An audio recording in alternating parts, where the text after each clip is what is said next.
Recording on the cloud. Okay, so can you please repeat? Whoa, she made We're notes. going, Gwen John in this corner, she made notes. I haven't oh, analyzed wow. these. That makes it more valuable. I don't know. It's like, it's really scribbly. I wasn't planning, I mean, I was not planning on drawing this drawing today. I was planning on doing a tree. So you were only in purgatory for a minute, right?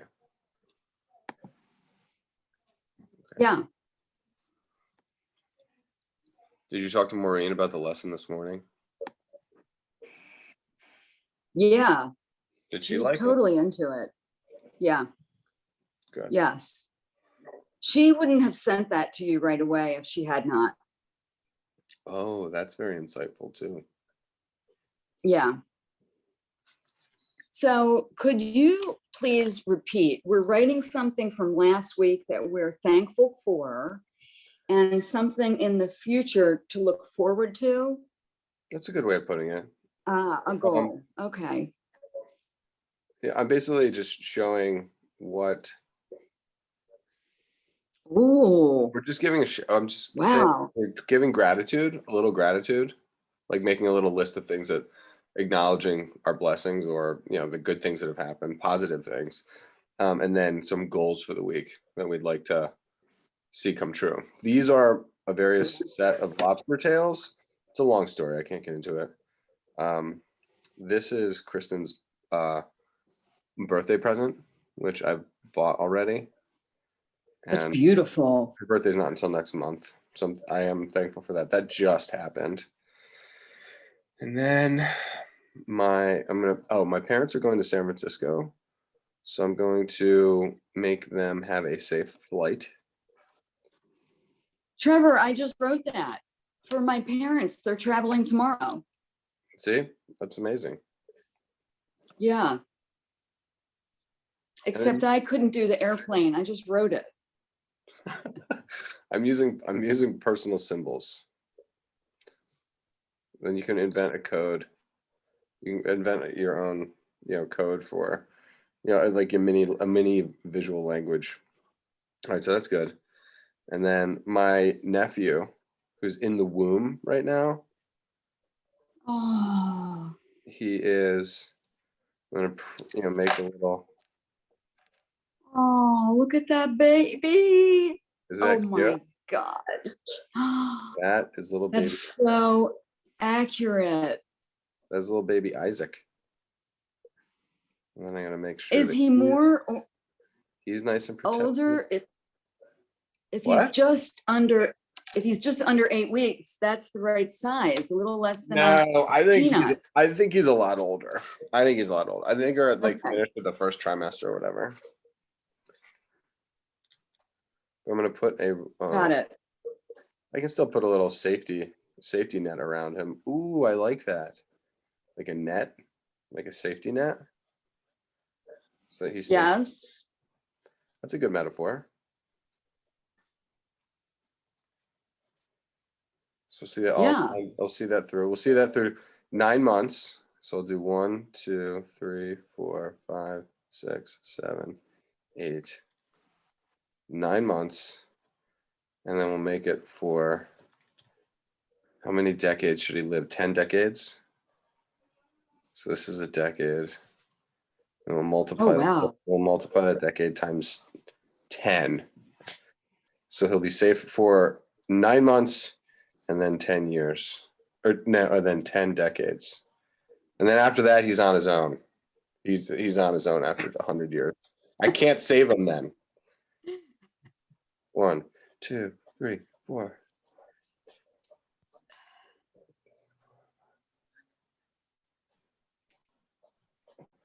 Okay, I think it looks like he might be living for 200 years. Isaac he's the new generation of nearly invincible future human beings. Well, in 100 years, 80 years, you just never know what I could be know. possible. Maybe we will You have. know? we will have ascended to a higher spiritual plane where, you know, a lifetime can be 400, and they say in biblical times humans used to live a lot longer.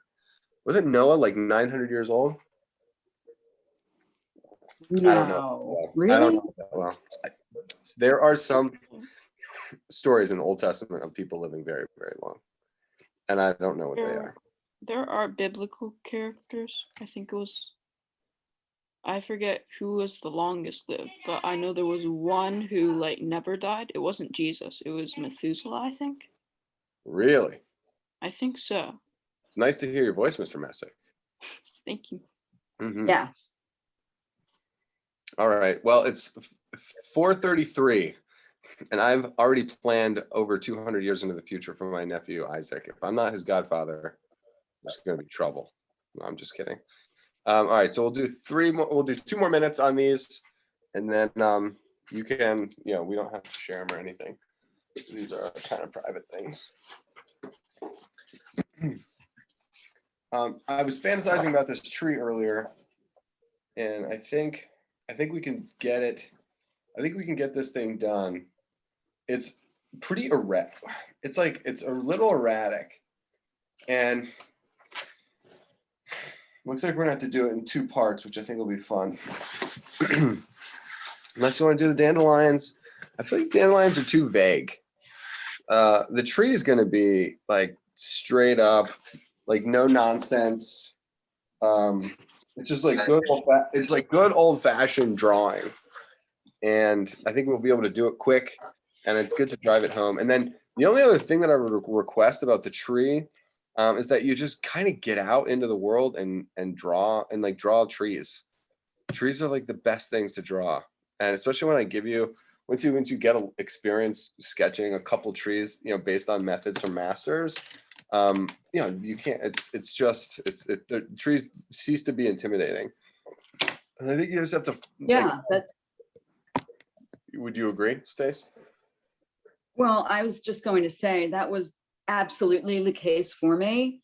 And there was a technique that you have taught when you teach the either square, square, rectangle, piece by piece by piece, that really allowed me to step away from that true area of discomfort and lack of interest. Good. I will hopefully continue to shed light.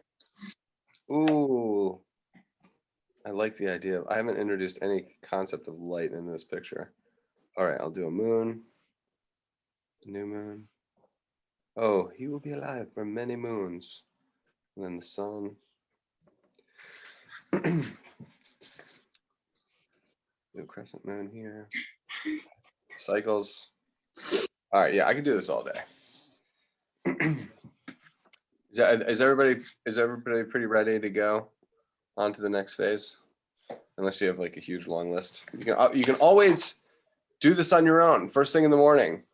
Boom, write down what you're thankful for, plan the day out with some images. Let drawing be a functional aspect of just like how you think, like how you process, how you take in information, how you create, you know, create the world around you. All right, let's see here. Oh God. Oh my goodness. It's gonna be so good. It's such a sweet piece. I have to avoid the, and it might seem a little intimidating at first. Please have no fear. There's like literally nothing to fear. I will create. I'll tell you everything you need to know for this thing. All right, so let's just look at the larger picture. He's sketching with like 2 tones. So you can kind of see this red chalk up here, and then he's got the black chalk. And this is like a super common method, and you see it all the time with pen and ink artists. They'll sketch things in pencil, and then once they know where everything is, they'll come in and they'll like hit it with the pen really fast. With charcoal artists and oil painters, you know, they'll basically draw the whole thing. Actually, you see it in comic books. They have 2 types of pencil. There's like red and blue pencil, and they don't show up Oh, when you yeah. put it in the photocopier. So you can sketch it in red, nail it down in blue, ink it, and then if there's anything left over, you don't even have to erase it because it just doesn't show up on the photocopier. So when they do the when they photograph it and reproduce it. Anyway, that's the spirit of this move. So you can sketch it. I mean, I think we should just I'm just going to sketch it in pencil. But I am going to break it down into two parts. And the best thing is like once we get through this trunk and break it down, it's like kind of spiky and twisty and turny. It almost feels like a lightning bolt to me. Same with this branch that comes down. I don't think the beautiful thing about Hubert Robert is that he's a landscape painter. He's got a really good sense of humor. This piece isn't particularly comedic. At least we haven't discovered it. I haven't discovered that it is yet. He's got this wonderful way of sketching out leaves, and it almost, when you do leaves the way he does, it almost doesn't matter what mark you make or what symbol you use. It's that you use the same thing over and over again. That like if you just determine one little squiggle, and we'll figure it out. It's just you have to stick with that, and then the person believes it. It could be just like the most innocuous little note, like a squiggle, and the artist, not the artist, the viewer will believe, that you spent all day sketching these leaves, even though we didn't, and we're not. There's like it looks like there's like a mother and daughter. They both have these kind of like they've got their overdresses kind of pulled up because they're walking down through the path. I don't know if they're peasants. She looks like she's got a basket. I don't know what's in the basket. It's a wicker basket. Looks like there might even be a cat in there or something. A branch from the tree has fallen. Just noticing that. So maybe we'll figure out a little bit more about what happened with this branch. If it came from, in fact, this tree, or from a tree that's off screen. I'm looking up here. Maybe it happened here. Maybe it happened there. Maybe it happened there. I don't know. The light is coming from the right side, and we're gonna, there's like harsh kind of light. You can see how long their shadows are. The sun is, I think, setting. The higher the light up above, the shorter the shadow. So if the light's coming from way up here, angling down, you can imagine the shadow would be like this long. But these shadows go very long, so I think the light is somewhere in the area of like here, which is relatively low on the horizon line if you were to put the sun in this space. Okay. Let's see how it goes. We're not gonna have to worry about any of these branches. We're just gonna climb up the spiral of this tree. And I think that in the past, there's been some kind of there's been almost like a like seemingly human-like, like with the arms, like arms crossing or something. But we'll figure that out as we go. Just to try and make it easier. Okay, we'll center that. I'll make sure you guys can see the actual bottom of the picture. Cool. All right. So when we sketch trees, the whole principle is that they start really thick at the bottom. So there's a wide trunk. And then they progressively get smaller as they get to the top. A lot of times trees feel like they're twisting around. So there's feels like there's a little torque or a little spiral to them. I don't know if this tree kind of has that. Where I'm seeing it the most is where this tree branch here kind of curves off to the left, and this tree branch here crosses over. So there feels like there's a little twist, almost like a pretzel, like if you were to like take two pretzel dough and begin to twist them. So that we're going to see the tree, I guess, in like three general parts. One being like the trunk, which is going to lead us up to where the tree splits into two. And then we'll have the thicker, bolder, taller tree trunk, which is basically a branch. I guess it goes trunk, branches, twigs. Is that like the order of which Trunk, the scale goes? Boughs, branches. Maybe it goes like trunks, boughs, or branches, boughs, branches. twigs. Who knows? It's going to get each one of these as the tree splits, it gets smaller and it gets smaller and it gets smaller and it gets smaller all the way until the end, until you get these little teeny flickers of thin branches that hold a high volume of leaves. Whew. Okay. So, Trevor, Not scared. I'm not scared. it goes I swear. roots, trunk, branch, twig, leaves. Trunk, branch, twigs, leaves. Whoa, you actually looked that up? I did. Thank you. You're welcome. So yeah, I mean, I'm not scared, but I think we'll be okay. All right. So there's something about, have you ever seen like bonsai trees at like Valley View? The way that the tree like enters into the ground is always like kind of interesting. Now, I'm not saying this artist missed the opportunity to make like an interesting system of like transition from trunk into roots and then roots into the ground, because we've done trees before, tree roots on that other class, and it was a little too much. I promise you this tree is not going to be too much. But where I'm starting mine is going to be this kind of this curve right here at the base. And the tree's at its widest, and then it just curves and trickles like right into the ground there. And we're gonna, I think what I'm looking at, I'm gonna try and simplify this thing. I think it is going to be a curved cube. So I can't see what's going on off screen, so I'm kind of inventing it, but you can tell that some of the marks run long ways. So I did a straight line mark that ran long ways. He's going to have a lot of fun with the types of mark making that are going on. I promise. And you can get into that mood of the mark making like right off the bat. But you got to get the concept of this is the light side of the tree here, and then this is the shadow side of the tree. So he's right-handed. You can already tell if you're right-handed, you want to make marks running in this direction. Like right-handed people, it's great. Left-handed people, I'm switching hands here, and I switch hands ambidextrously sometimes. The marks that are most simple to add for shading are in the opposite direction, like kind of naturally.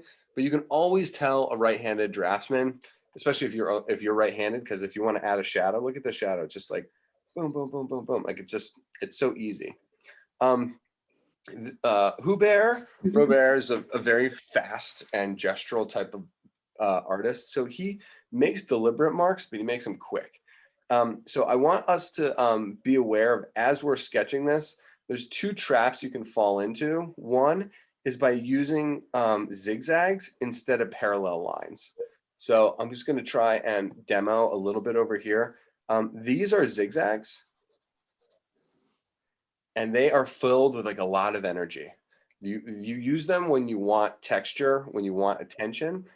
Parallel lines is when you want a tone and you want something a little bit more consistent. See how these are calmer? And it doesn't matter whether you make them nice and dark or you make them lighter.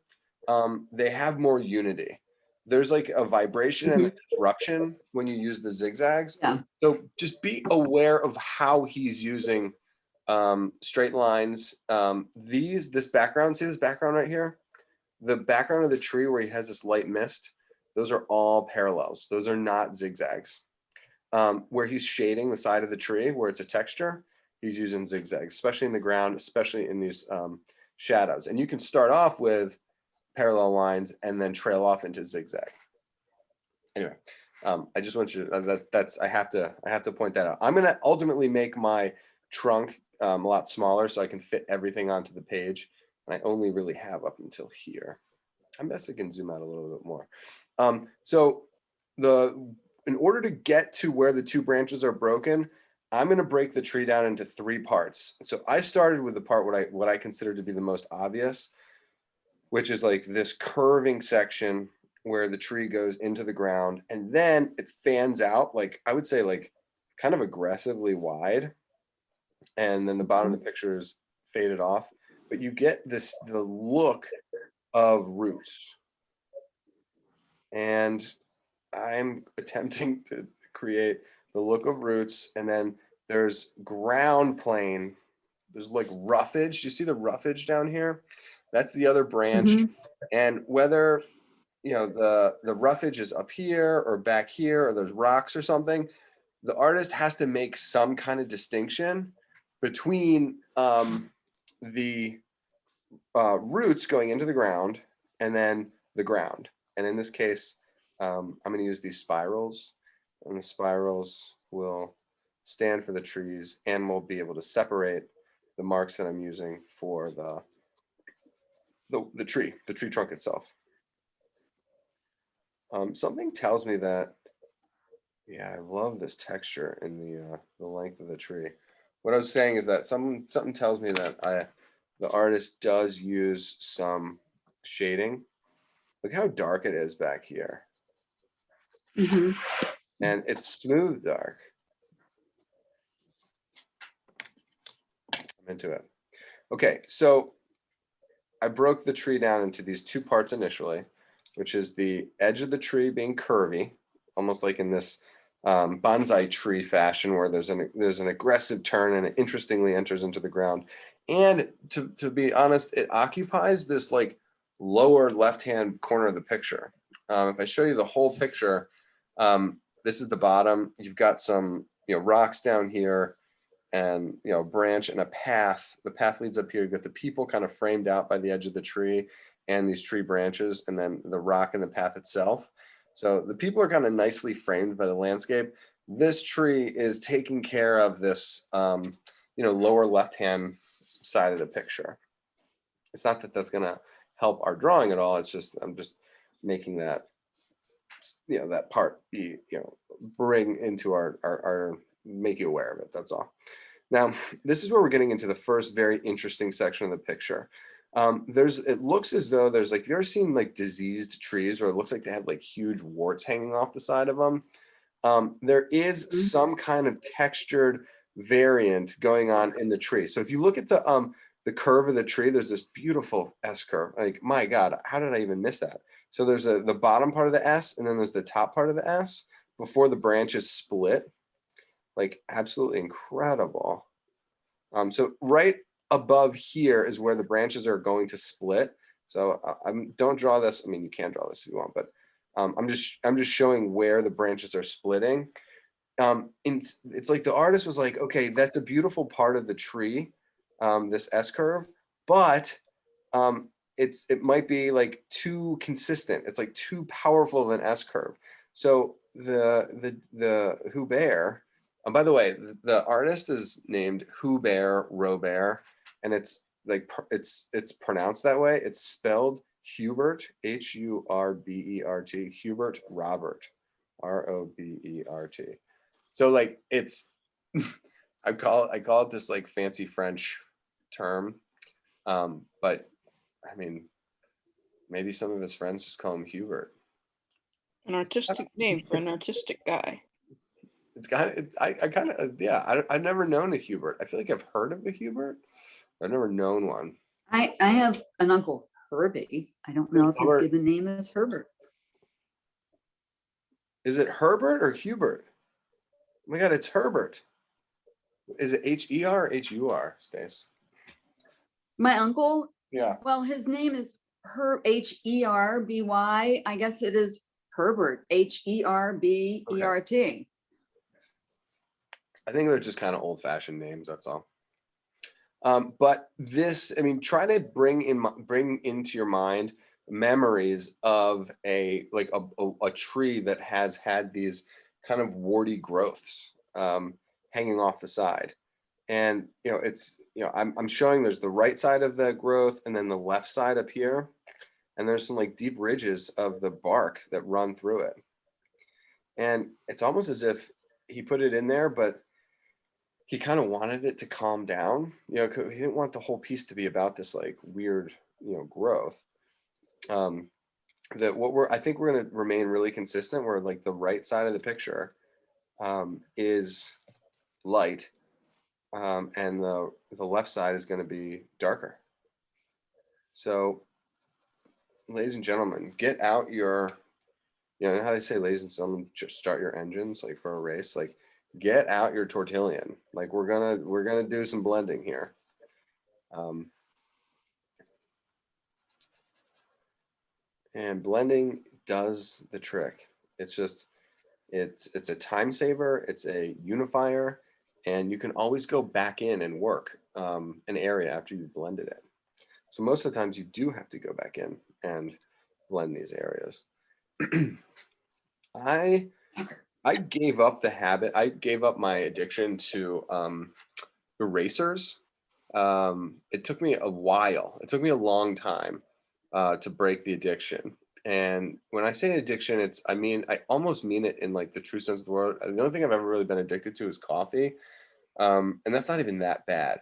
I feel like I was more addicted to the eraser, where sometimes you can just have such insecurity that you just keep erasing and then keep fixing it, and it's never good enough.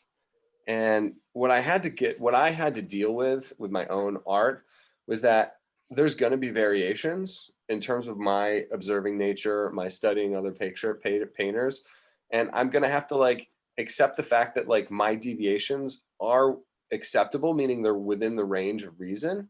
And not only are they acceptable, but they ultimately are what make my drawing my own, and it becomes my own like signature to a degree. So don't think about where your differences are being negative, because ultimately they're going to define you in a positive way. So my tree started off super thick. I could have, I could have come in and erased and made it super polished or whatever. But I was like, you know what? I'm gonna accept it.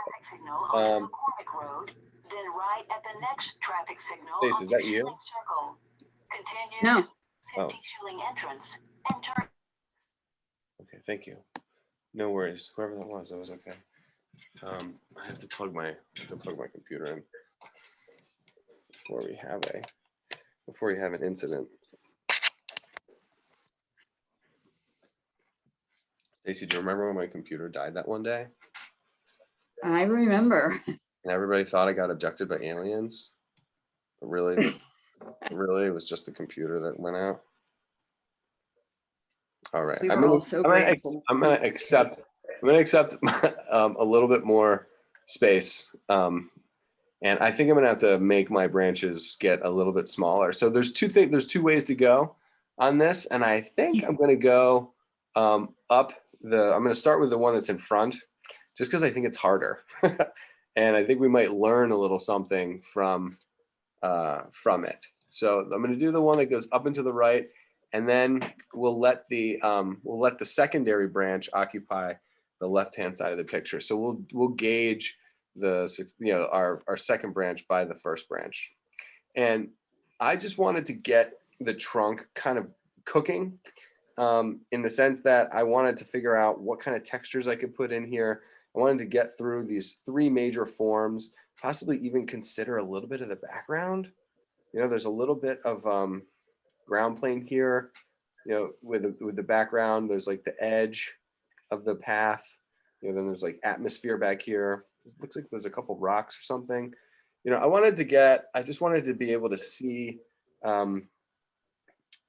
get a handle on the textures that I'm going to use for the bark.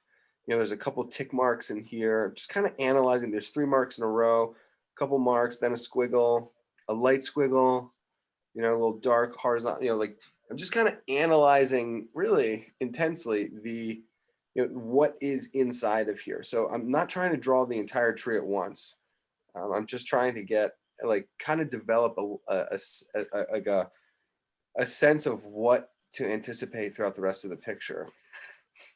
We got a couple of leaves over here, a couple spirals. I haven't figured out how to do the leaves just yet. I think there might be a particular formula, maybe like 5 spirals. Like it might be like 1, 2, 3, 4, 5, and then back away, and then 1, 2, 3, 4, 5. I don't know if that's the case, but we'll figure it out. Maybe it could be a combination of 3 leaves, 4 leaves, 5 leaves. So you do 3 spiral leaf, 4 spiral leaf, 5 spiral leaf, and then you just cycle that all the way through. We'll get there. But in the meantime, I'm feeling good about the tree, and I'm going to come back to it, probably refine it. But for what I'm going to be doing now is I'm going to build this lightning bolt. And if you think about lightning bolts, they are like zigzags, from the cloud. And each one of that zigzag has its own kind of narrow direction. So when we build the thickness of the tree, we can think about each segment having that center line. And you could even draw it maybe draw it lightly. But then we're going to get the thickness. Poof. Thickness of both sides. Poof, poof. Both this side, right side, left side, right side, left side, right side, left side, right side. So I made it thinner. I made it thicker at the top, and I made it thinner as we went down. If I turn this upside down, we get something that is in the spirit of this tree branch going to the top. There's actually, when I looked at this tree and I was like, that's a sweet tree. I think it was because of all the intricate variations as you get to the top. I'm like, that's complex, but I'm like, yeah, it might be complex, but it's not that hard either, because one direction, other direction. And then we'll be able to add like tree branches coming off of it, little twigs and sticks. Maybe the thing got struck by lightning. Maybe it actually did get struck by lightning, which is why the branch is on the ground. That would be cool. I may have figured it out. As I look at this, there is kind of a zigzaggy nature to it. And it might be because he was trying to say lightning bolt. And there's this big branch that's on the ground. However, how else did it get, knocked on the ground? Anyway, this may be true, this may not. A woman and her daughter walking in the Roman landscape. So a lot of these art historians, they don't know anything. The piece that I taught this morning, they were like, oh, yes, he did a drawing of the ancient Egyptian river god of the Nile, but he changed all the angles, and he lifted the arm, and he moved the Sphinx, and it's like, and then we found like they were describing like the wrong piece. I mean, in a real art book, they just got it so wrong. And there's an artist named Bronzino, and there's a Hopkins professor that's supposedly an expert in Bronzino. And the whole first chapter of his book, he misreads the nature of Bronzino's most important painting. And I got a call. I mean, I tried to contact the guy. I'm like, but I also don't want to discredit his entire like thesis. I mean, imagine if you become a doctor because, a doctor of art history, because you wrote this book and no one challenges you, and it turns out you're completely wrong. And then some art teacher from Baltimore County is like, spoils your whole situation. I don't know. It's gonna happen eventually. All right, so we are going to build the lightning bolt all the way up through, and not only that, we're going to get the lightning bolt heading up, it's going to be even more impressive as it zigzags down in the branch forms. I actually have I have a stone that's formed from lightning striking sand, and it makes these like kind of tubed, like frozen lightning bolts. They're absolutely fascinating. All right, sorry, I don't know who that is over there, but I had to mute the. Thanks for muting. Oh, you're welcome. All right. So part of early on in the drawing, guys and gals, I try to make a point of building up my own confidence.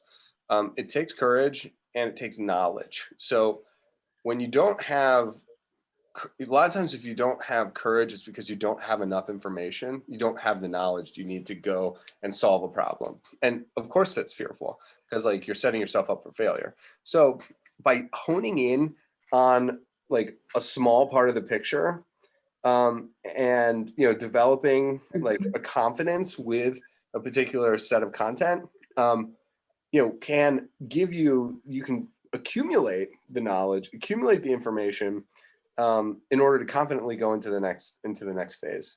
And I think I have done that. I'm going to try and that being said, sometimes I probably am a little bit I should probably accumulate more information before I start taking risks. But did anybody see my tortillion? Oh, I dropped it. Yep, it's right behind your left hand. Thanks, Stace. You're the best. Sure. Got it? Yeah, I got it. So the last thing I want to do on this little tree trunk here, I'm trying to unify my my tones, and I can clearly see that the tree is light. Oh, is that a little knot? Oh, look at that. I think there's a little knot.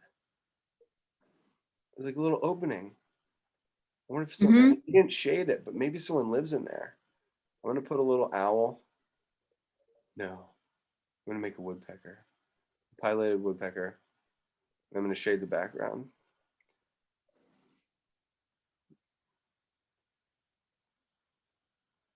That is cute. Nothing says tree like an old knot and a hole that has a bird that lives on the inside. We had a pileated woodpecker in the backyard, and Kristen was like, "Oh, it was huge. It was beautiful." And I was like, "I know where that guy lives. He lives in the big 400-year-old tree." And she's like, "How do you know that?" I was like, "Because I walked up to the tree and I knocked on it and he flew out." Scared the life out of me. I almost had a heart attack in the woods. I was like, I need like a one of those like, beepers that if you have a heart attack, like they'll send like the paramedics on my hikes. So again, last point that I'm trying to make about this tree, just to recap before we get into the lightning bolt on the vertical, and then we'll do the lightning bolt on the angle down.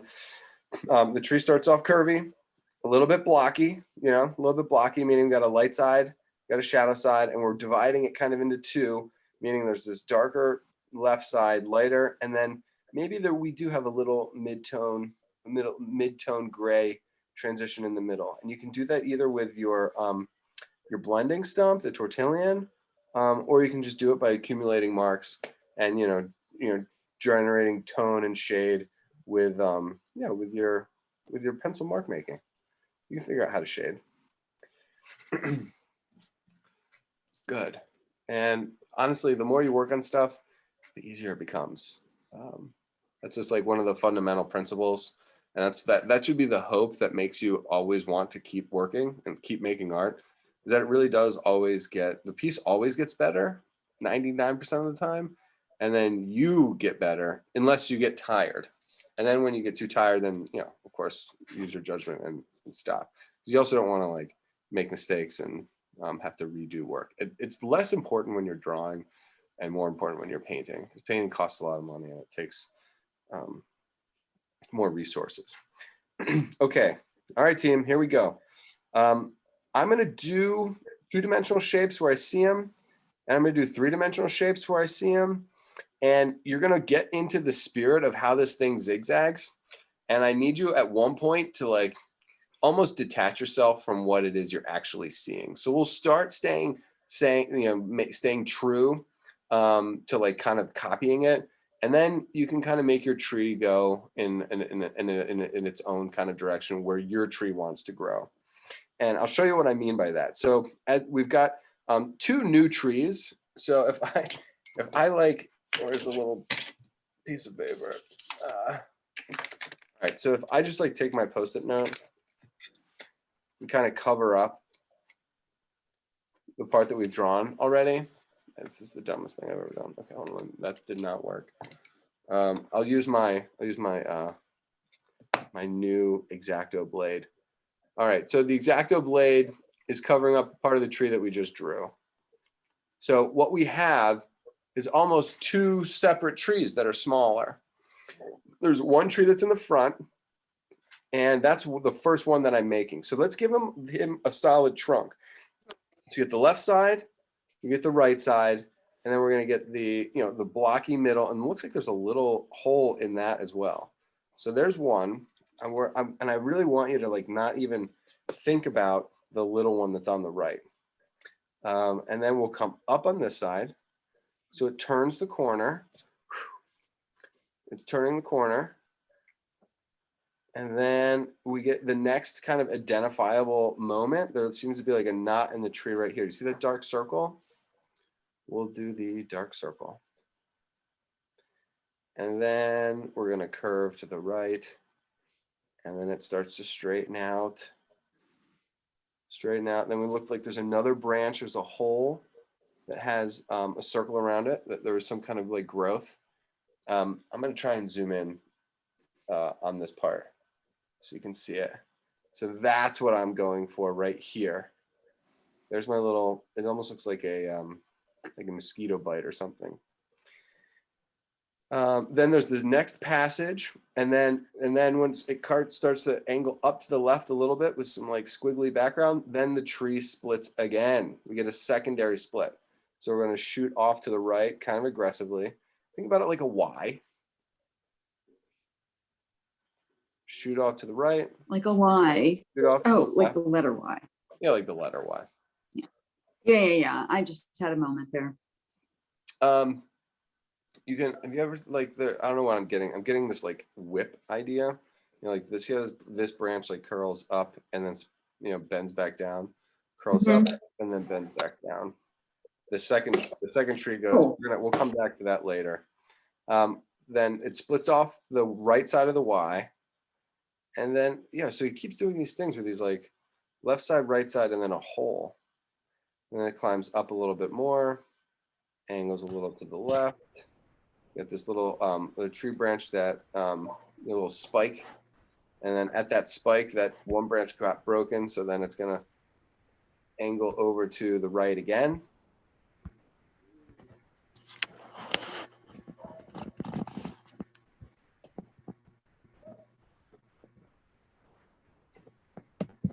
And focus. So we got this spike here.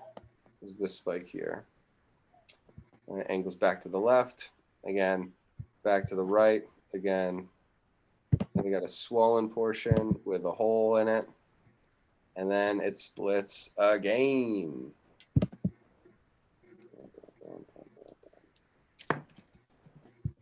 I guess I could have just zoomed out. I'd have to move the whole thing, but that's okay.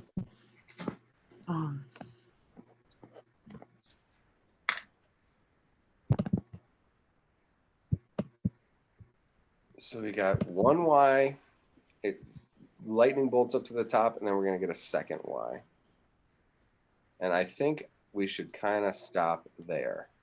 And then we'll review our first tree.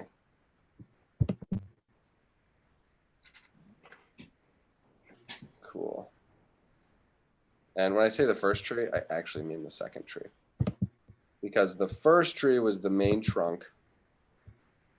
And then the second tree is going to be this one we just drew that's going to zigzag to the top. And then the third one's going to be the little guy on the side. All right, great. I'm going to zoom back in slightly.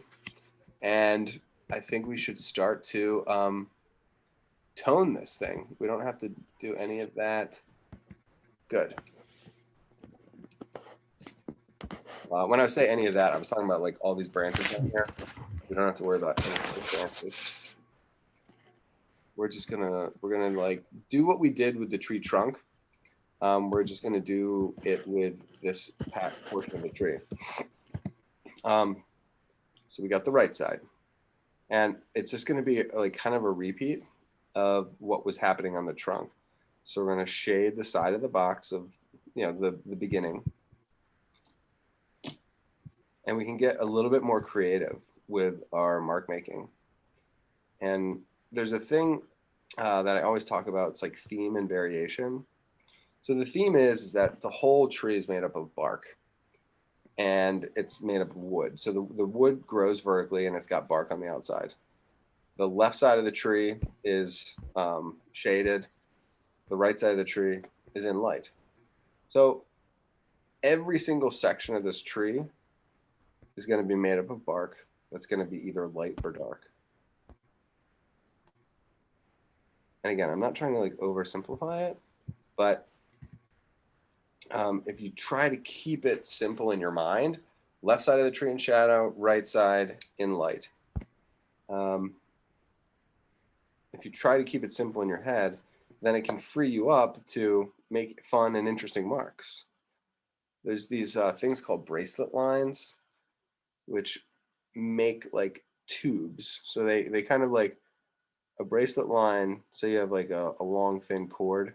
you can describe the nature of that cylinder, the tube of it, by making lines that run in the same direction as the like the ellipse of it, the circular part of it. You can also go long ways.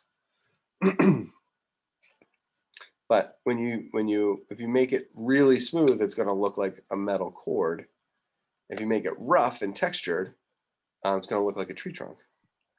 Excuse me. I was working ahead Yeah, a little bit, yeah. and then I saw that you did something a little different, and so now I'm a little lost. Okay. Right. What? I Let's show? see.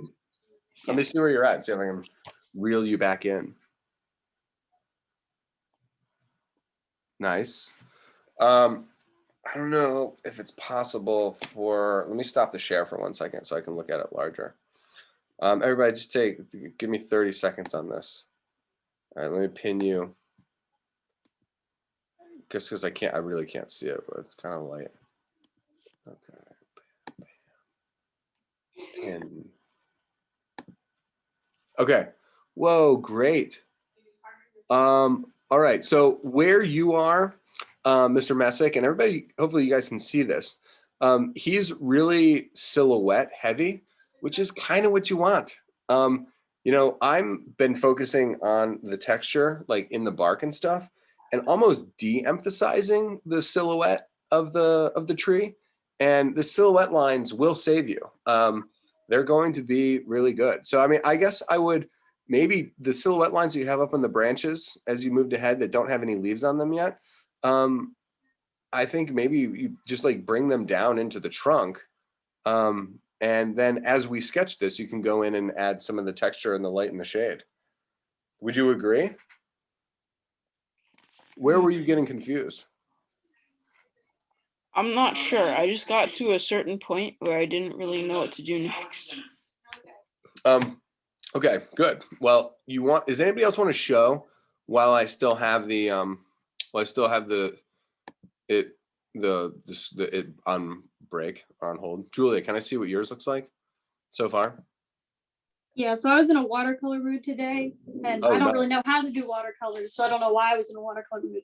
But I tried. I made it orange. It got big. Yeah, dude. I now see it's got a mean lean, but that's okay. Look at those fall leaves.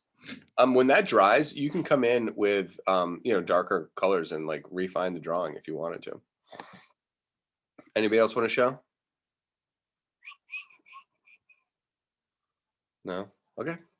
If there's any questions, hit me up. Let me check this chat. Okay, sorry. Good. Mr. Messick, I'm glad you spoke up. Good. Screen share.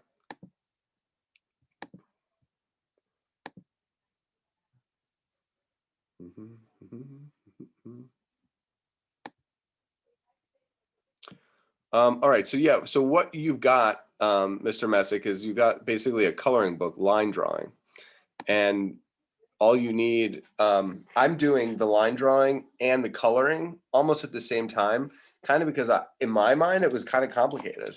It was like I was kind of a little bit like too scared to draw the entire tree and all of the branches before I started coloring them. But maybe that is not such a bad idea. Okay, but I'm gonna finish this tree trunk, I think, and then maybe we can expand, because after this tree trunk, the second one, the one that's like coming up, the one that we're still working on, a lot of the marks are so similar to the base of the trunk that there's a lot of connection there. The smaller tree at this side that has all these more leaves and it's like a little bit smaller, its nature is a little bit different. It's like, it looks like a little bit more flowy, definitely rounder, and more intact. Like, I'm wondering if something really tragic happened to this tree. I mean, as we climb up from this passage up to this passage, from between the Ys, between this Y and this Y, there seems to be like a lot of destruction. I mean, there's a lot of branches that have been broken off. And that maybe that did happen in the storm, and maybe that is the point of the piece. Our neighbors had this beautiful tree, and then they had some septic problems. So they had to like dig up the tree with like this special tree remover, and then put it back, and like as they put it back, it had a whole bunch of damage to it. It was like really, it's really kind of sad. And having looked at this, tree, and I did not notice offhand that these were all broken. All these branches in here are broken. And when you look at the one, and it seems like they're all broken in this middle section, because look, yeah, like this one has broken ones, this one has broken ones, this one has broken ones, but like this portion at the top seems healthy. This branch over here seems healthy, and then this branch definitely seems like super healthy. So, I mean, I really want to find where the possible location of the main branch, and if it broke, did it break other branches as it came down? Was it all the same stroke of lightning? Was it the same storm? I don't know. It's still a mystery at this point. Okay, so let's get. Excuse me, Trevor. Yeah. I didn't realize I was muted. But can I show you mine really, really fast and ask a quick question? Yes. Okay. So my question is whether I'm using too many lines. As opposed to, not opposed to anything, just too many lines, I guess. I mean, this is what happened. This is what happened in my painting class the other night. We're doing this portrait, and there was this one section of the cheek that was super bright, and they put a big bright stroke on that part of the cheek, and it looked super awkward because not because it was wrong, but just because it had a big bright, and the rest of the face that had certain bright tones didn't have those bright tones. So I think in a way your piece looks like it has too many lines, but it's because the rest of the piece hasn't been balanced out with thin lines and abundant lines and then non-abundant lines. So I mean, if you look around, there are sections of the picture that don't have lines. There's sections that have very faint lines. There's sections that have like nondescript lines. So it has to do with like how all the lines fit together.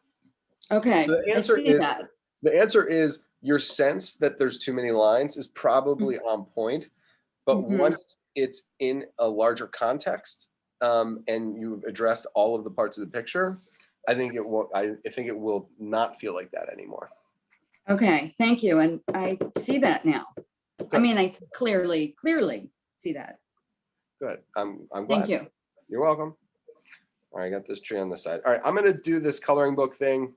Hopefully everybody's got their confidence as they're, at least hopefully it looks like a tree.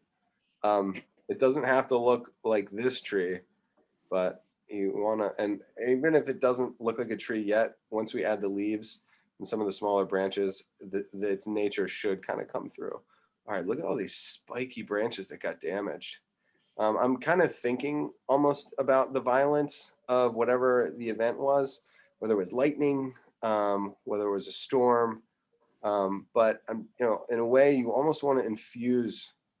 I know the tree doesn't have like feelings the way humans have feelings, but it is an art piece. So the art piece does have feelings the way humans have feelings. So you can use the tree, an inanimate object, to communicate those ideas about feelings and about events and movement and such.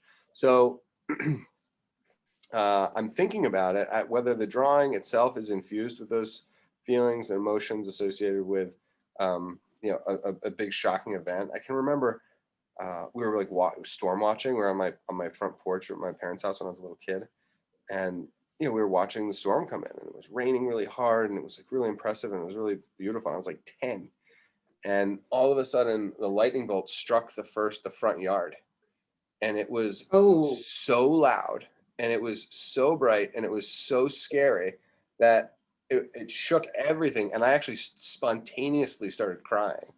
I mean, it was and I was old. I mean, I was old enough that I didn't really cry very much. And I just couldn't, and I just like, it just happened. It was like so close, and we had, you're safe in your house and all that stuff. It wasn't even about that. It was just like the force and the sound. And, I'm envisioning that that's what took this branch down, and possibly some of these other branches that are in here. So look at this, see this little spiral branch that I've got on this little thing? Most of it has survived, especially at the ends and the tips. And what's going to be kind of nice, I think, is that we're going to get a little intro into some of the leaves, I think, on this, like, you know, S curving branch that comes off. This is our, you know, our first Y. I guess if you look at the main tree where it splits, you know, from the trunk, that would technically be our first Y, you know, where it's like a bottom that like fans out. And then you get the second Y, which fans out, one into the spiral and then one into the next level. And then we get a third Y at the top. And then I think the trees basically progressively turn into like more Ys, smaller and smaller, like Y shapes. So X, left side, right side, left side, right side, left side, right side, left side, right side. Wow, just that, you know, your suggestion to what you suggested is making such a world of difference. It's just In your piece, getting it. Yeah. good. And you guys Yep. know, It's I mean, as if I have two different trees. cool. So I hope I'm not being like too much of a disruption to the class because I'm No interjecting way, a whole no lot. way, dude. But I had this idea, and I went for it, and I wanted to, you know, just double check because I wasn't totally sure. Yeah, show it. I mean, Alright. I can tell you offhand that the answer is good. Good. So No, I'm just kidding. the branch on the ground, I saw a knot, and I decided to extend it a little bit, like show the story a little bit more. So I tried Yeah. to like do like broken branch kind of. Yes. I wasn't sure how to go about it. I think it's done. I think it's that's the story. And I'm surprised he didn't do that himself. I really am. The question is that, do you want to take a screenshot of the branch that's on the ground so you can work on it? Or, I mean, I think that's the way to go. I mean, I could even do it. I could even make that. I can even do it myself, actually, now that I think about it. I won't. I'm gonna hold off on it. But yeah, that's fantastic. I mean, that is taking control of the narrative is, what the empowerment of writing your own stories through this is, part of what I'm teaching. So it is good work, actually. All right, thanks. Sure. Whenever you see the red lines, try to make them lighter. And wherever you see the darker, you can, design accordingly. I mean, if you look at this little branch I'm working on right here, the bottom of it's darker, the top of it's lighter, just because the light's coming from up above. Well, it's actually technically from the side, but still. Get some bracelet lines. Branches are broken. S curving. Okay, so now this is where it's starting to get exciting. I'm going to talk about just the series of the nature of the tree is that of a Y tree. It's like a Y tree. It's like one splits off and then you get, another Y. And then one branch splits in two, and then it splits into two again, and then you get branches again. And then it's just like you're kind of moving into, whenever you make these smaller branches, they're always going to be more smaller and smaller Y shapes. So what the artist is doing is having a connection between the smallest notes and the largest part of the tree, which goes all the way down here. So it's like a microcosm and a macrocosm. So the macrocosm is the tree that its basic nature is a center trunk which splits into two branches. Then that branch gets bigger, splits into two, goes up again, splits into two, and then that's what happened here. Oh, check that out. So this Y happens here, and then the branch continues on, then it splits into a Y. One Y was successful, the other Y broke. Now that little doohickey right there, that little broken branch, I think is too small to represent the tree branch that's at the bottom. the tree branch at the bottom is huge. I mean, that would be one of these three, I would imagine. Who knows? But what I am like kind of getting interested in is my first attempt at leaves. Hopefully, I know I keep cropping it or whatever, but you can see it, but I'm gonna try and develop a squiggle, which will be a shorthand, quick way of populating really what amounts to like a really massive collection of leaves. I mean, if you can just like marvel at the amount of leaves a single tree creates every year, it's very compelling. So gravity is affecting the leaves, of course. So they're kind of drooping, angled down to the ground a little bit. Some of them are coming out and hanging over. There's this little branch up here. There's a couple small ones. Good. And I think the idea is that you just kind of remain a little bit disciplined. 1, 2, 3, 4, and try to make them all kind of the same size. I mean, I'm literally just making these little circular spirals, and it seems to be doing the trick. And if I'm making any other types of marks, they should be kind of in the same house, the same scale or proportion as my other ones. Oof.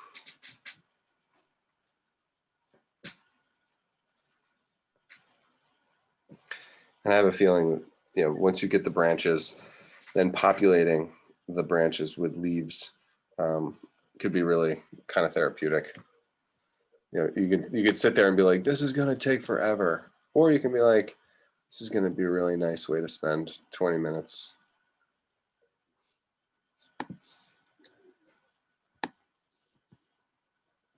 All right, cool. I'm just making sure no one's in the waiting room. All right, let me zoom back out so you guys can see what the heck is going on. All right, so here's my, I feel good about that part of the, my second part of the tree trunk. And it is part of the tree trunk. I guess it could be a bough, but the way it grows vertical, it'll just be like a secondary tree trunk. There'll be a primary tree trunk and then 2 secondary tree trunks. So I'm gonna try to sketch the second secondary tree trunk. All right, so there's a little gap in between. This space between the tree branches is like so important. And I think Hubert even like overemphasizes it a little bit. That space between the tree branches. I don't know if this is like some kind of moss or could it even be a vine. There's like a texture that seems to be hugging really close to the trunk. And I guess the leaves wouldn't really do that. And it looks like they're a little bit pointier. So the whole language for this other set of leaves, these little triangle tips rather than the curvy tips, I think it might be a vine. So there's kind of 2 plants in one, which gives it, again, a variation theme in that they're both leaves, variation in that different plants and they grow in different places. Okay. I don't want to zoom in too far. I really don't want to zoom in too far because I want to be able to get all the way to the top, but we're going to turn the corner. This tree branch on the right passes behind the one we just drew. And I've got to be a little bit disciplined about trying to remain at the appropriate level of thickness. So right when it seems like it's getting too close to these branches, it's curving into those branches, I'm going to curve them away. And it's going to curl up and go beyond and then curve away. And now we're getting into the broken zone, where there's this mezzanine, this little angle that you can visualize where this lightning came through and took off a bunch of branches.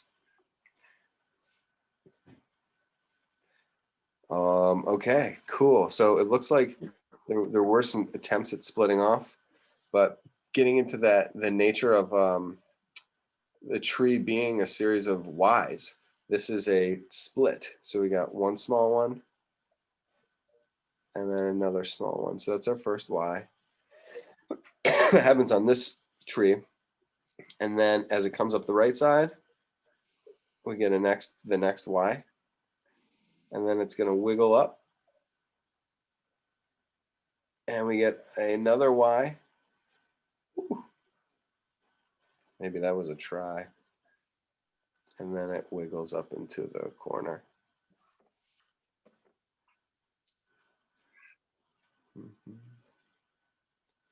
See where these branches end. This one comes up, kind of ends, and then wiggles up into this corner where there seems to be very thin branches at the top up there. And you don't have to worry too much about it because, again, this is going to be a painting. You know, he's like kind of prepping this to be a painting. And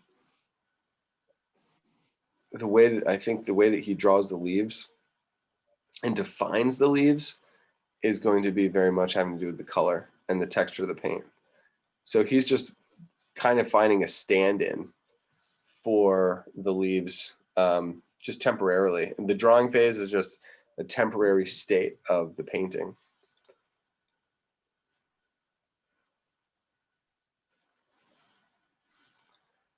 All right, before I add too many tree branches, I think I'm gonna, I've got the branch mapped out a little bit, and I'd like that it fits on my paper. I may have conformed it, squeezed it in a little bit, but it's my drawing, so I can do what I want. And I ran out of paper.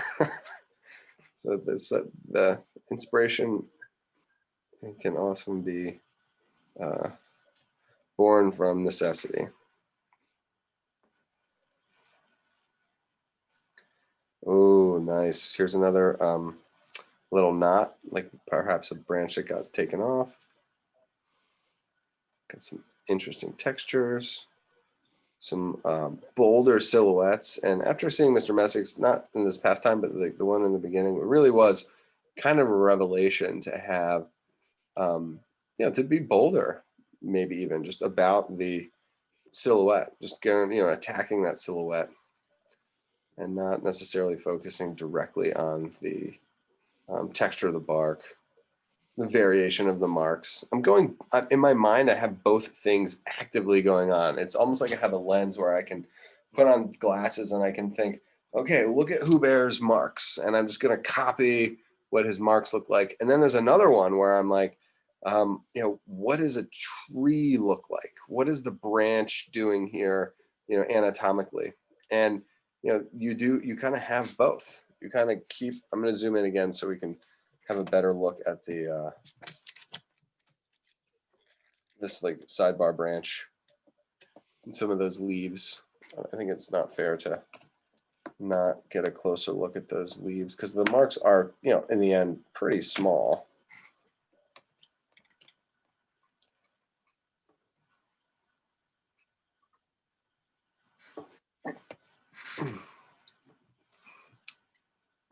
Yeah, I bet you these branches and these leaves rather belong to branches that we don't see. So in like these you can see this branch and then it turns into these little ones and then it gets all these leaves that live off of those little branches. Here, they're kind of like rogue. They're kind of just like random. I mean, we know they're not random leaves, but they don't seem to be part of any branches. So let's do some light spirals up here and they will surmise our, a little cluster of leaves that are kind of far away. And these are like kind of far away on the other side.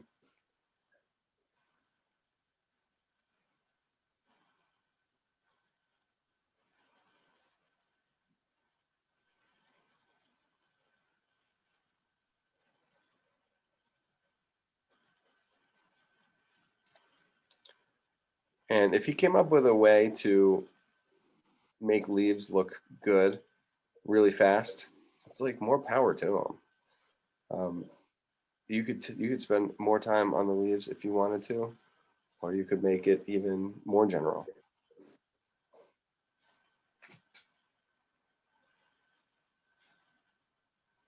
It's kind of nice. It looks like there's like little patches of sunlight that are like penetrating. I mean, really, the left side of the tree is darker in theory, and the right side of the tree is lighter. Ooh, there's another knot in that little teeny branch. And these end branches, they really got movement. You know, reminds me even of like smoke. I drew this, I posted on Instagram or something. We did draw smoke that kind of came, that we blew out candles and then we videotaped them, you know, in slow motion. And, you know, the way these branches are finishing up towards the top, they really do have like kind of a smoke, a candle smoke vibe to them.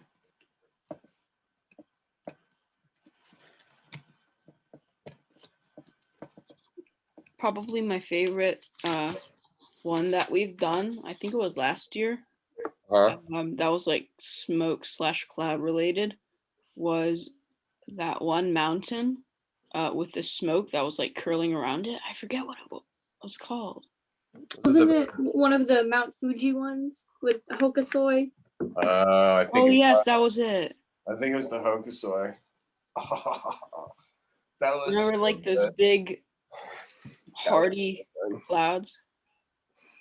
But like they had like the substance, but they were like graceful, but you could see like the lines, but they were like smooth, but like, you know. Yeah, it really had a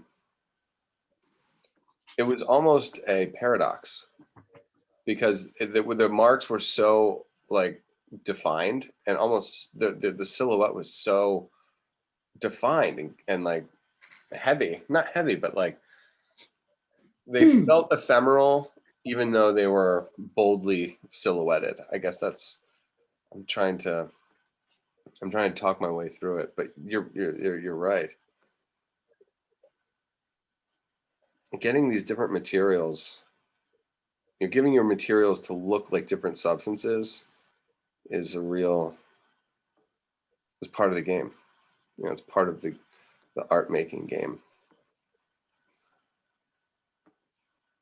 You know, to get your watercolor to look like tree trunk and your watercolor to look like a variety of leaves versus sky versus, and even like, how are you going to define the difference between smoke and mist, you know, like a cloud or, you know, a tree cluster. And sometimes you want the separation. Sometimes you want them to look exactly the same. So here I go. I'm attempting to remain disciplined about the light marks for the red, and then the darker marks for the blue, or for the cooler notations, the chalk. It's not really happening.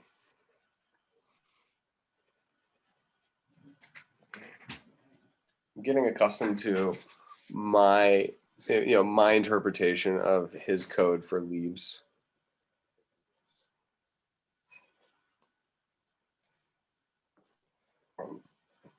Does it look as good as his? I don't know. Probably not. But you know, the way if you look at my hand, I mean the way the proportions of my fingers and my wrist and like each digit, everybody's hand is a different proportion. So when I make a little arc, you know, that if everybody makes this movement, you know, this little circular movement, everyone's circle is going to be a little bit different. You know, like if you had the same force. So just know that your marks are, again, will and do define you. And the sooner you can accept them and work with them to make them look the most beautiful in the most natural way, yeah, you're a step closer to feeling really confident and making beauty.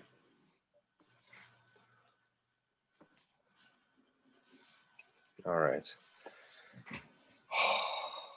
No, this is what I don't know what to do. This is like the coolest thing I've seen in a long time. And I don't know how, I honestly, I'm like, I don't know how to do it. Would it be better if I just flipped the script? Like if I flipped my tree? Would there be enough room on this paper to do this tree branch? To fit the Y? To fit the Y. Oh. So this is the I see what Y you're that saying. we should have. And then it's gonna spiral all the way back down. I just don't know if I might take a separate sheet of paper. That's probably what I'll do. So I'll probably do a different separate sheet of paper and then glue it on.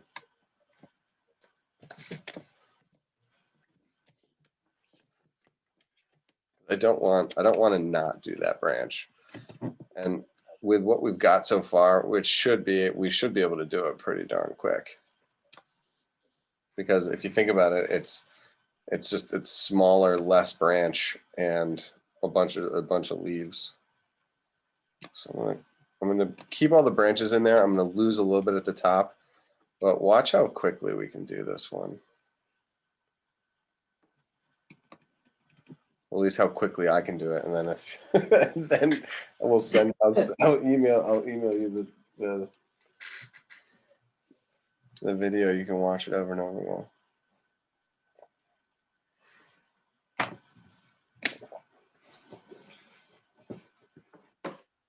My Tuesday night class, or yeah, my Monday night, Monday night class, we watched a video of one of my classes, and I did the exercise as if I was a student, Yeah.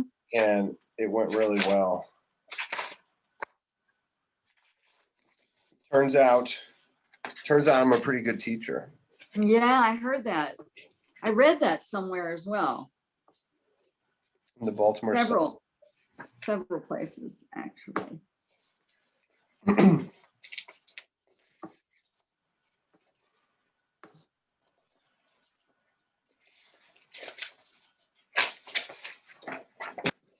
I won a major award from the Mitchell School of Fine Arts. Well, yeah. I won a residency. Fully funded. That's exciting. No, I'm just kidding. Oh man, is this gonna do it? I think this is gonna do it. Let me make sure everybody can see this.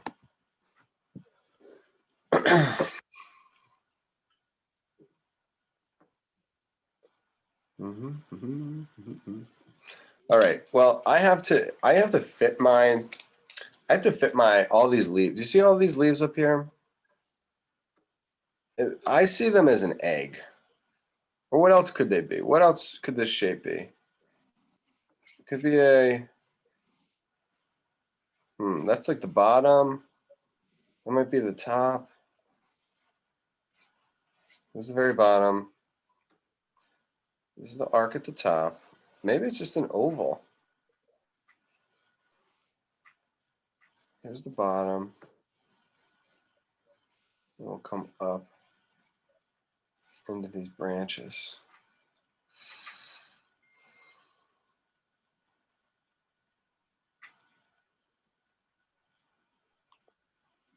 I had an idea and I did it, and I think I messed it up. Like that badly? I don't know. I tried to do a vine, but I think I went a little too bold, and I don't know if the eraser is going to do the trick. So what kind of erasers do you have? I have an art eraser, but Is it like a plastic? Is it a plastic one? Is it like a white plastic one? it's like a rubbery plastic kind of. Yeah. Can you stretch it? No. Okay. So you got to get this eraser. It's called a kneaded eraser, like kneading dough, like KNEAD. You need it. You need this eraser. You NEED, the KNEAD, kneaded. You need the kneaded eraser. And what kneaded erasers do is they're basically like silly putty. They're like art material silly putty. So you stretch them out and you stamp it.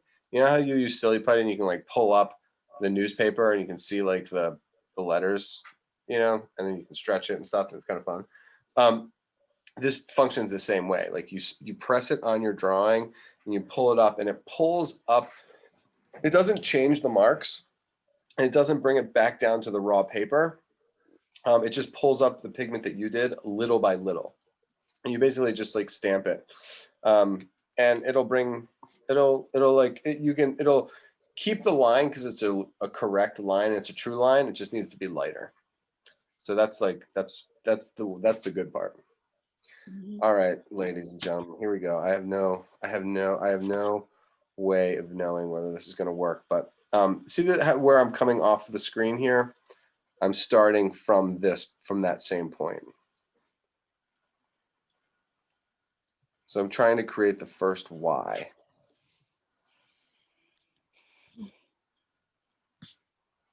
So if I don't have one of those erasers, what do you suggest I do with this Yeah. here? So yeah, I suggest you take the regular white eraser and then just hit it gently in the direction that it's going. Where's my eraser now? All right. It'll fall on the ground. I can't find my eraser, but oh yeah, I have like the eraser for my pencil. So let me do a couple marks that are too dark.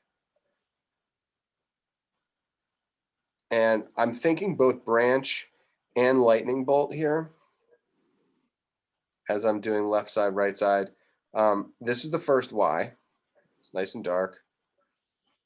There's the second Y, bunch of broken branches everywhere, broken branches. And then this dips down under itself and then creates a split. So there's a Y this way. Hopefully you guys can see that. And then it turns the corner again, almost like these elbows, elbows, wrists, fingers changing direction. And then it gets down to the end. And this reminds me of I don't know what you would call it. It's like is it a tessellation? Or it's like brackets. Think about like brackets, like a basketball tournament. Just Yeah. in reverse. So like this is the championship, and then this is the next set of players, and then this set plays this many people, and then this bracket has this many teams, and then this bracket, has this many teams. So whatever. I mean, we don't want to go crazy on it, but I like that metaphor actually. Slide this over. Okay, so as far as erasing the line goes, I would it's going to blend. So you just want to kind of like play it, anticipate the blending, and then go in the direction that is already made. So it's going to blend. So just pick up the pigment little by little and try not to violate the spirit of the whatever the object. So you got a vine. So like I can lighten up all these branches, all of my branches. I can light all of them up by almost like redrawing with the eraser. And then you're maintaining the integrity of the branch and its directional changes. But I'm just picking up little amounts of pigment while I'm doing that. See how light I made this entire branch now, and and then you can hit the edges to go all where you blended. You can then clean up where you blended outside the lines. You can erase those back all the way down to the beginning, all the way down to raw paper.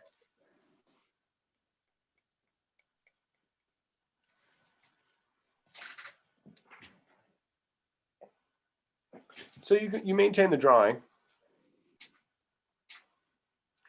but you're not, but you don't have to have such heavy lines.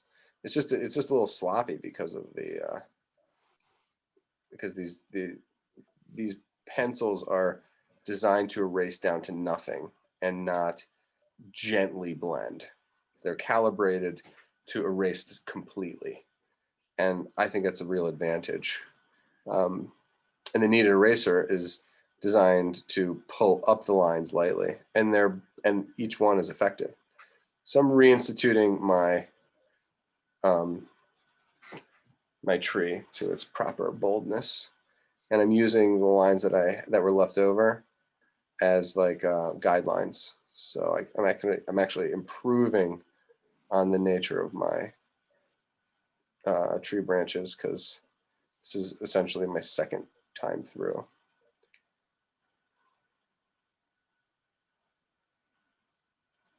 Whenever you draw something a second time, it's like it gets better, like on such a high magnitude. Mhm. You know, when you write your first essay, even if you did get like a B on it, or a C plus or a B, just like write it and then just turn it in, not even proofread it once. The first proofread, it could go from like a 60 to like a 90. You know what I mean? At least in terms of grammar. There's just enormous benefits to just a single proofread, and then you just keep getting more refined and more refined after that. But drawing is the same way. You know, the first drawing that you make is really rough, and that's why, you know, that in essays they call it a rough draft. And it's because you need to give yourself, you've got to give yourself some leeway, or else you'll think that you're not smart. You know what I mean? Like, Mhm. and just because drawings come off bad or clumsy, if it's the first time you've drawn it, like, I mean, how is it supposed, I mean, what are you, I mean, are you like Michelangelo? You've been drawing for 85 years, you know? Like, no. Like, I mean, I'm still learning, and I've got 20 years of basically constant drawing under my belt. Yeah, please know that the first time that you're going to draw anything is the chances of it being perfect are like almost zero.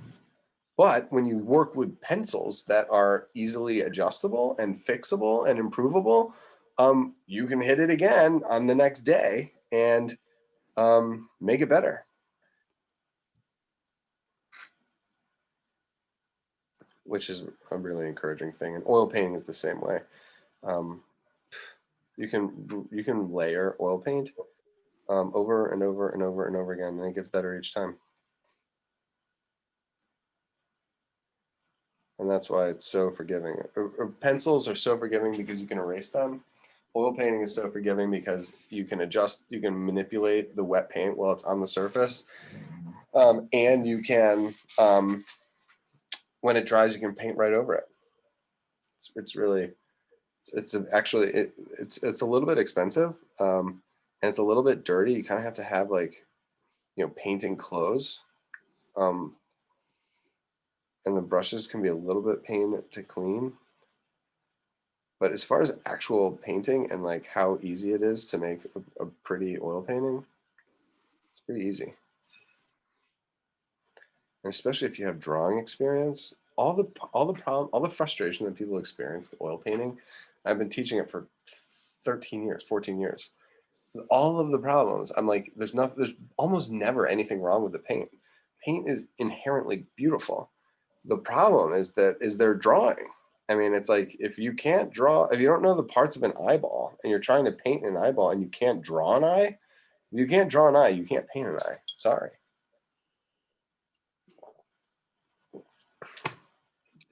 So the drawing is such a good investment. And once you feel confident with your proportions and, like, you know, experimenting with mark making, and, you know, you get the drawing thing, it's like, you want to even think about every drawing not like a drawing. Think about it like a painting. It's just dry and inexpensive. I think that's the misconception. Everyone thinks drawing and painting are separate.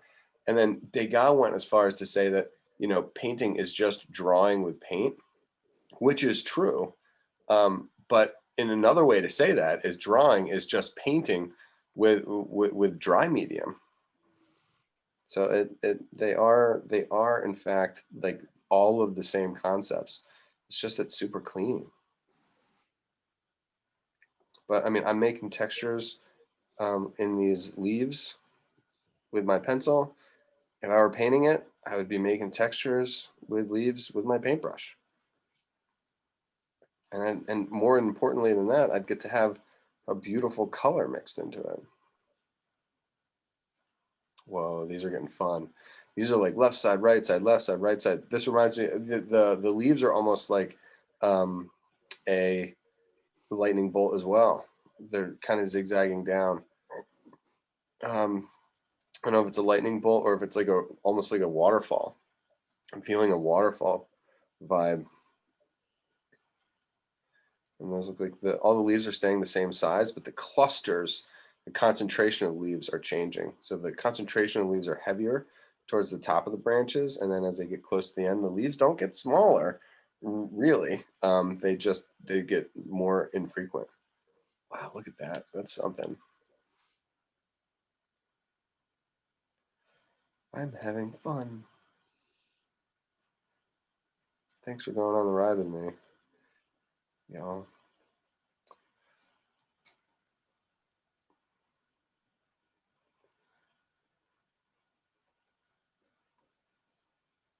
Yeah, look at this one. If I do the spiral and I'm almost like doing the bottom ones as I come around the top, I'm almost envisioning the branch. See how like this could be a branch and I could add leaves to it, but now I'm almost like doing the leaves, doing the leaves and the branch at the same time. At least I did that for a couple moments.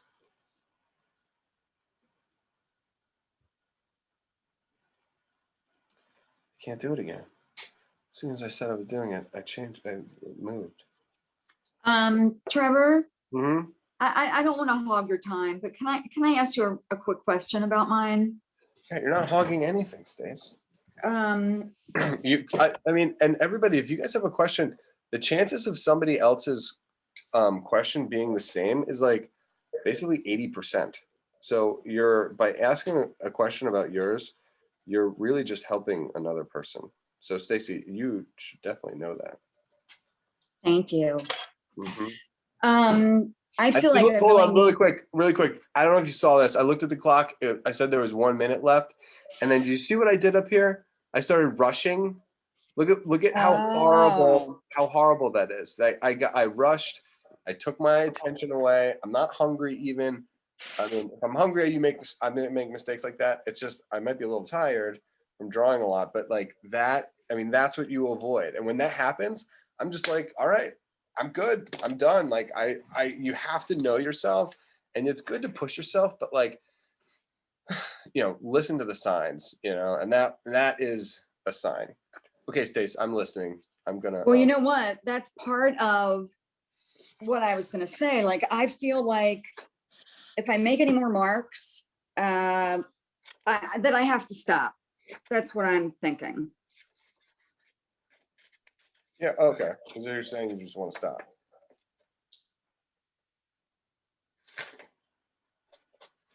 Can I see what you did? I have it up.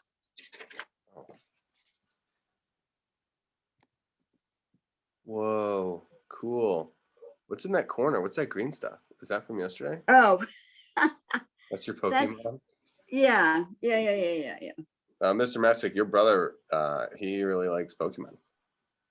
There we go. I Yeah, should the stop, Pokemon right? fan. Are you a fan too? Yes, Cool. I do the card game. Nice. Stace, that was helpful, but if you sent me a picture, it'd be even better. Oh, sure. And then it's 6 o'clock, so I'm going to stop the share, and then we could do a quick rundown. Of course, if you I'd love to see what you got. But I'm gonna do this really quickly. I'm gonna figure out where does the branch attach?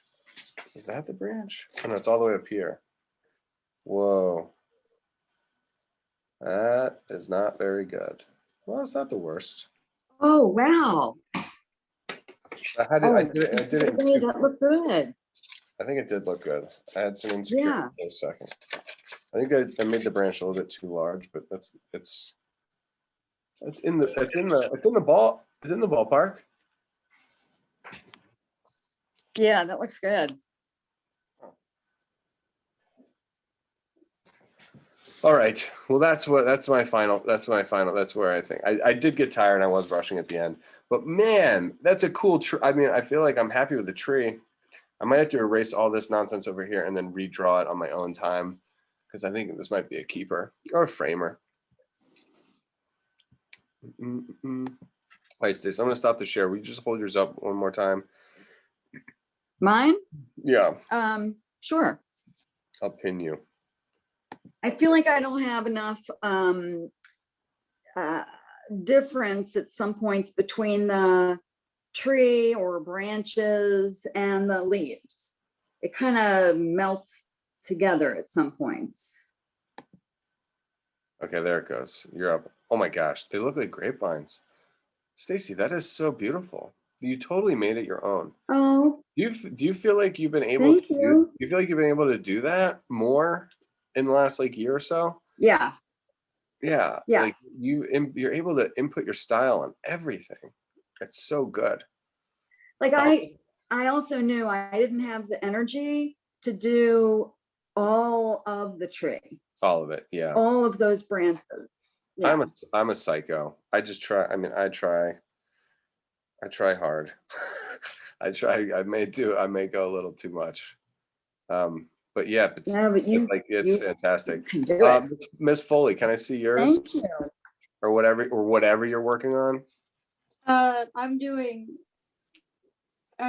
trying to do cars, but it's not ending well because I'm impatient and watercolors it's not working well. I did not even see that. Can you hold it yeah. up again for more than a second? Cool.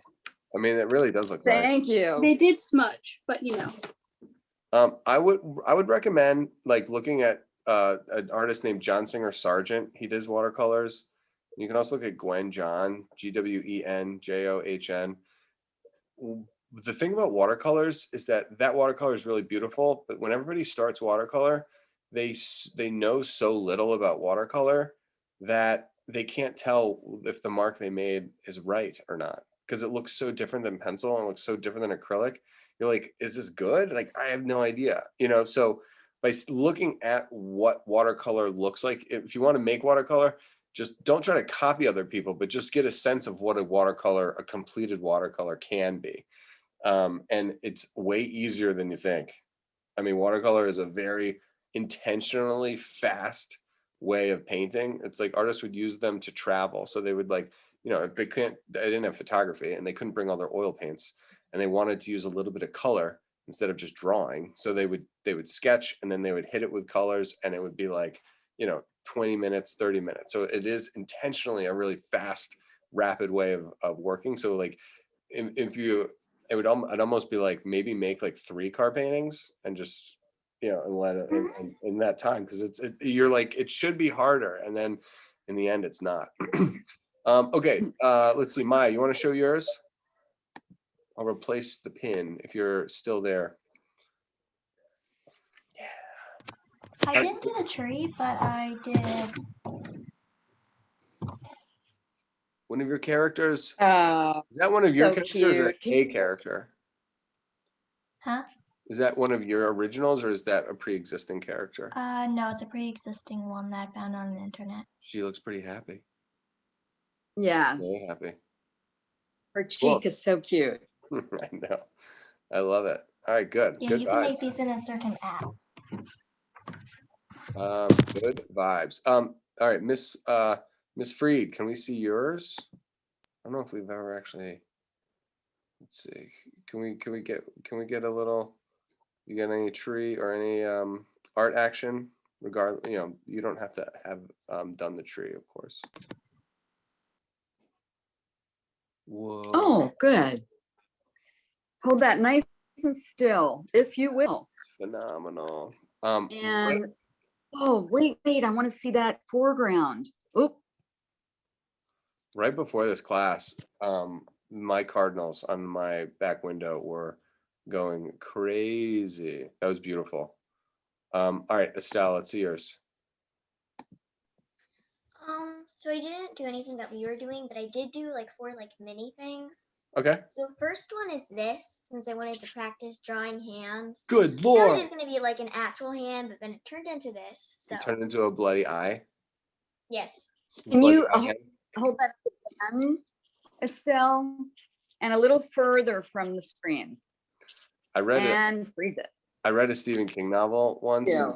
It was terrifying. It was like kind of a short story. It was this guy who had like eyes show up on his hand, and then he would fall asleep, and then the eyes would be active, and he'd like murder people. And then he realized that he was doing it, and he like was freaking out, so he cut off both of his hands. And then the book ends where he wakes up and he's got eyes like on his chest, and it's like, Oh my. that's where it ends. It's so scary. I don't really like scary movies or scary books, but that's what that reminded me of. Okay, next, can I see the next piece? Yeah. And then these three sort of go together. So I wanted to try out because I saw someone do this coloring with highlighters. Whoa. Okay. I'm gonna hold them closer.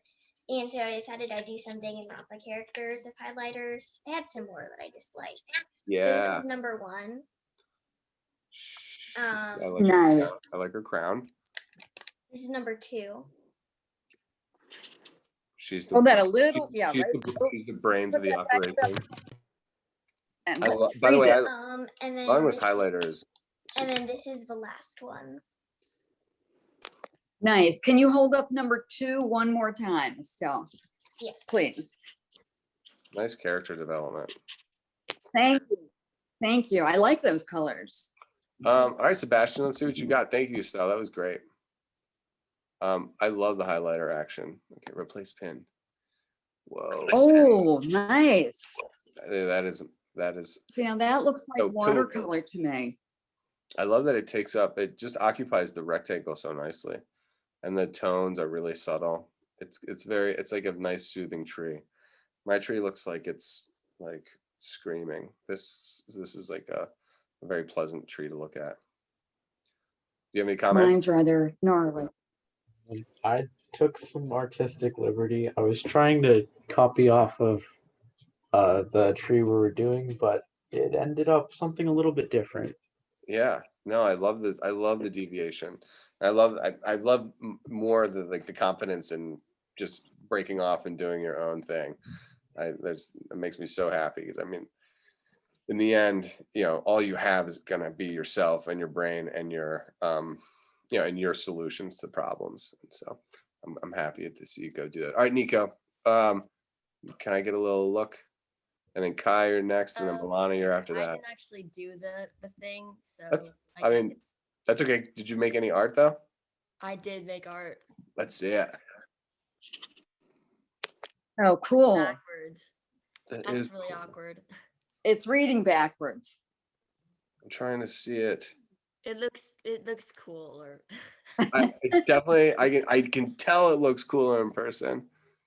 Will you text that to me? Oh my gosh, that's Okay, so awesome. What's your number? Okay, yeah. So everybody can send me.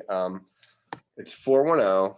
You can you can email the school, or you can text me the images. I get them both, but I'll get it more immediately if it's the text message. It's the work number. It's 410-274-6652. 410-274-6652. And honestly, everybody, if you get something good or if you don't get anything good, I'd love to see them. And it's way easier to see them than on the Zoom thing. So great work on that. All right, let's see. Kaya, can we see yours?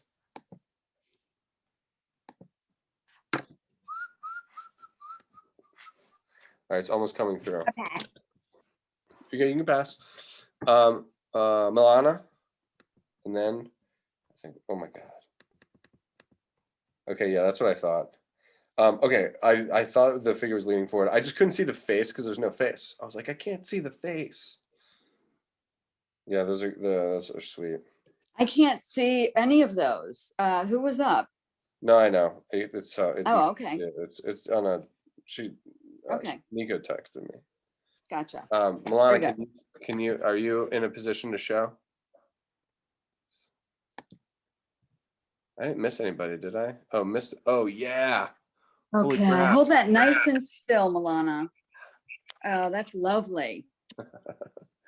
Lovely. And Mrs. Freed, can Sure. I ask you to please hold yours up once again? Wasn't able to get the whole foreground of yours, which looked amazing when I only saw a fraction of a second of it. It was just a little too close to the screen. Mm. Or if you can hear me, maybe you can send that to Mr. Twist. Mr. Messick, let's see what you got, bro. I got you pinned. All right. So I added a few last minute Is that a trombone? things to add a little Yes. volume. Nice. Hold that. Yeah, right there. Yeah, those are great. Those the clusters, Thank the branch clusters are awesome. Did you get the branch on the ground? Did you? No, I didn't. That's I okay. definitely went for the bold lines and I spent a lot of time retracing. And then I took the one branch that was supposed to go up, but I ran out of room at the top. So I went down with it. I kind of did my own thing. It was a little That's what I did tricky. too. That's what I did too. I feel like it's nice. It's nice to have the tree fit the frame. Sometimes it's nice to have it go right off the edge. Other times it fits right on. All right, yeah, people, if you can send me some pics, I would love it, and I will see you guys next week. Oh, and if you text me your images, please, and then if you have any requests, like for stuff that you want to learn how to draw, I mean, there's that trombone in the background. Maybe we could do some instruments. That might be kind of a fun thing to draw. I've got lots of like interests across the board, so I would love to gauge the content of the class. I was teaching this lesson this morning to these ladies, and this was I knew that they wouldn't have been happy with the tree. They want to do the figure, but I want to do the tree, and it's always good to sketch trees. Honestly, if you go outside and find a nice looking tree, use these techniques and draw it, and you'll feel really connected to it. Like it's amazing how emotionally attached you can get to certain aspects of nature. Is it okay if I leave? My brother's getting kind of pissed at me. Dude, I'm not trying to disrupt any family dynamic with my art class. So yeah, roll out. I will see you guys later. I gotta go anyway. I gotta make dinner. Thank you so much, Mr. Thank Twist. you. Bye. Thank you so much. Bye. Oh, Miss Freed, I Today's can class see was it. really helpful. Okay, good. Oh, Thank you Miss so Freed, much, did you man. hold it up? All right, I'll see you guys.